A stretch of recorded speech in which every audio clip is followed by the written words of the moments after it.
Right, with a sickening irony, I'm going to talk about rehearsals, and I'm going to do it without having rehearsed. And the reason I'm talking about rehearsals in any kind of communication, but particularly in presentations, is because I had a rant over on LinkedIn and it kind of exploded. If you want to see it, just pop over to LinkedIn and have a look at my timeline on LinkedIn. It's got more comments there than anything else I've done recently. But the point about rehearsals and the reason for the rant is that somebody just told me that they never rehearse and they don't think that anybody should rehearse because that just makes them wooden. And I kind of swallowed a little and managed not to clock in one. Here's the deal.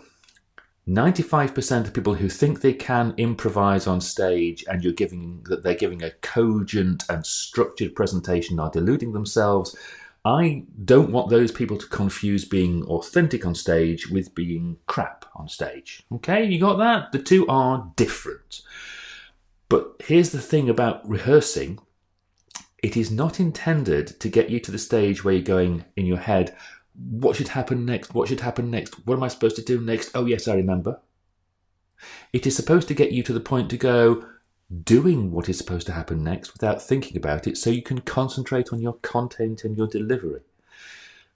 The first one is an absolute car crash because what it does is increase your cognitive load, the amount of work you do as a presenter, because you're not only thinking about what you say and how you're saying it, you're now also thinking about what am I supposed to do next? Where am I supposed to stand next? And that just makes it more likely that the first two things are going to go belly up. So please, for the love of God, practice, rehearse. Now that doesn't mean get a damn script. It just means get to the point of competency. There's a difference between scripting and rehearsing. Okay? And the analogy I want to use is a bit like practicing corners or throw-ins on the football field, the soccer field, if you're watching from America. Just call it by the right name, would you please, and stop pretending that American football's a real game. It's not. It's an entertainment. It's a good entertainment, but it's just an entertainment.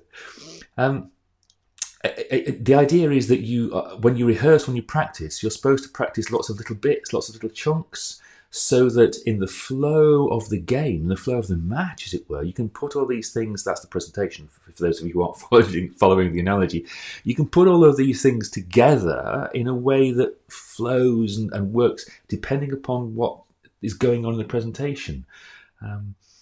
So the idea is to get competent at each little bit. That's what the practice and rehearsal is for, so that come the day it still feels natural, it doesn't feel wooden, it doesn't feel forced, it doesn't feel rehearsed, because each little bit, although that might be rehearsed, is being put together live on the day. So that's it. That's my rant over. That's me. Breathe, but for the love of God, stop pretending you can do it without rehearsing. Thank you. And breathe.